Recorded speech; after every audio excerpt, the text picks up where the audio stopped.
Muy bien, pues vamos a pasar a lo que es la breve meditación de Números 33. En este capítulo, como lo hemos visto, hay una lista de los lugares por los cuales había venido acampando el pueblo de Israel. Todo esto desde que salió de Egipto hasta que llegó finalmente a la tierra de Canaán.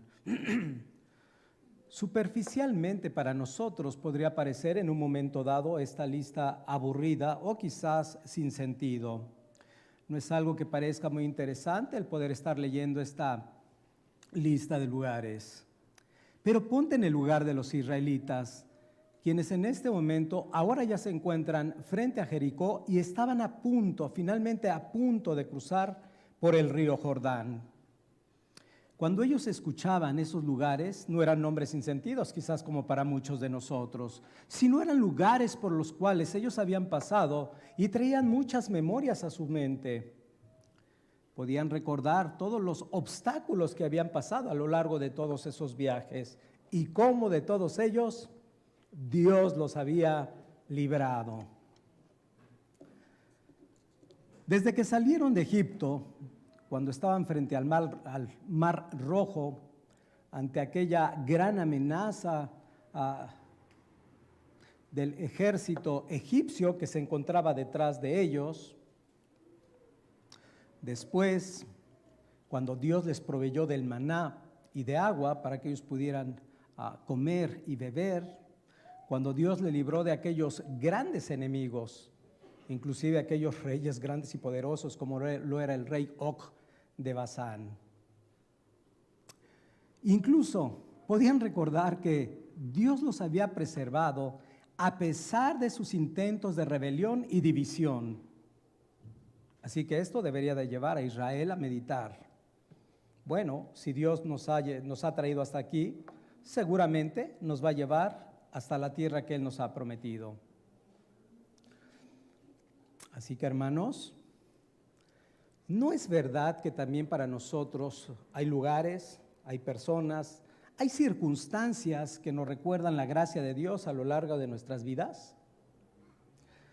Cuán importante es que no nos olvidemos de las misericordias de Dios para nosotros en el pasado, que meditemos en la manera en que Dios nos ha guiado, en la manera en que Dios ha dirigido nuestras vidas, porque debemos recordar que así como iba la columna de fuego y la columna de nube a través de todas esas ciudades con el pueblo de Israel, asimismo el Señor ha estado con nosotros el Señor ha dirigido nuestras vidas en su providencia. El Señor nos ha guiado y nos ha sustentado en todo momento, ya sea de forma personal, familiar o inclusive, como lo hemos dicho, como iglesia.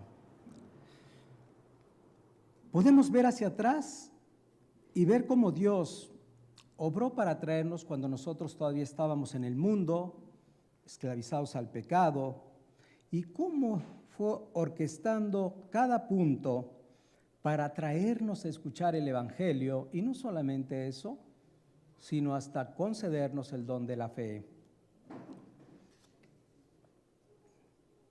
Podemos recordar el poder de Dios y su misericordia en tiempos de problemas y dificultades, y cómo en medio de todos ellos nos ayudó.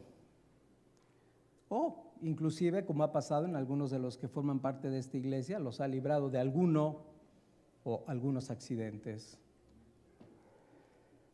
Podemos recordar la provisión continua del Señor, dándonos lo necesario para vivir con contentamiento. El abrigo y el sustento, no nos ha faltado absolutamente nada. Podemos recordar esas ocasiones cuando de manera especial el Señor ha contestado nuestras oraciones. Y es maravilloso aún este punto de manera particular. Si tú volteas un poco hacia atrás y te pones a meditar verdaderamente en aquellas veces que has estado intercediendo, pidiéndole al Señor alguna dirección particular con respecto a algo, te puedes dar cuenta de la fidelidad de Dios aún para responder esas oraciones. Maravilloso. También recordamos su gracia en esos tiempos desagradables en nuestras vidas. Por ejemplo, en el caso de los israelitas, Algunos de esos lugares deberían de recordarles su pecado, su rebelión, su incredulidad, que ya lo hemos visto en otras ocasiones. Pero también debería recordarles el juicio de Dios, su santidad, su aborrecimiento por el pecado, etc. Incluso la muerte del sacerdote Aarón, mencionada en el versículo 39, era un recordatorio de esa incredulidad y del pecado. Y al recordar esto también debe de producir en nosotros humillación ante el Señor, reconociendo que solamente por la gracia de Dios somos lo que somos, que no es por nosotros mismos que estamos en pie, que continuamos en pie, que seguimos en pie, sino porque el Señor tuvo misericordia y nos libró de nuestra antigua, vana y pecaminosa manera de vivir. Y cuando hemos caído, Él nos ha levantado y nos ha concedido el arrepentimiento. Todo viene de Él.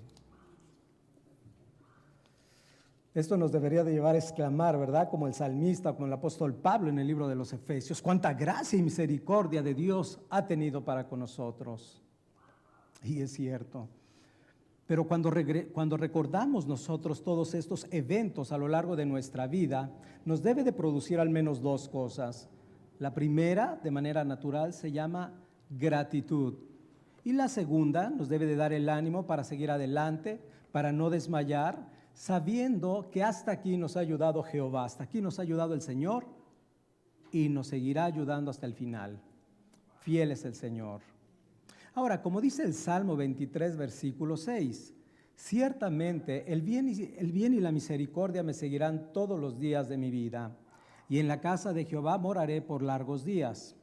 Así que podemos confiar en que Él seguirá siendo fiel a su palabra y a sus promesas, como lo ha sido en el pasado, como lo hemos visto ahora en el pueblo de Israel.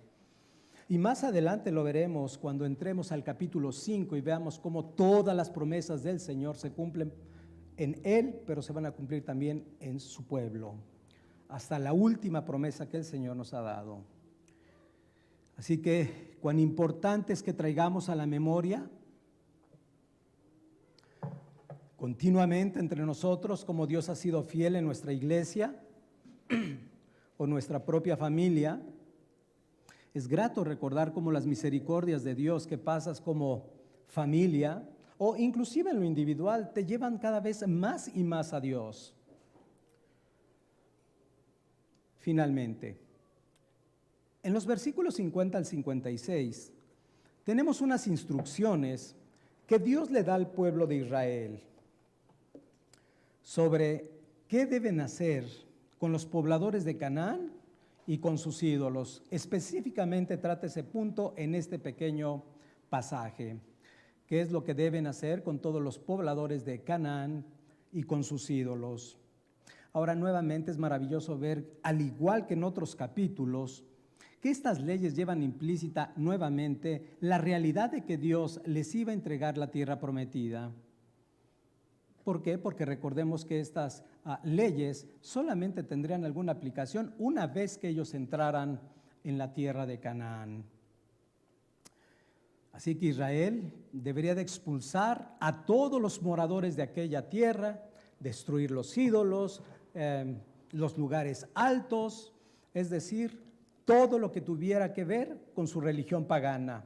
Todo deberían destruirlo. Si ellos dejaban esos ídolos, se corrían graves riesgos. ¿Por qué? Porque era muy probable que los alejaran del Dios vivo.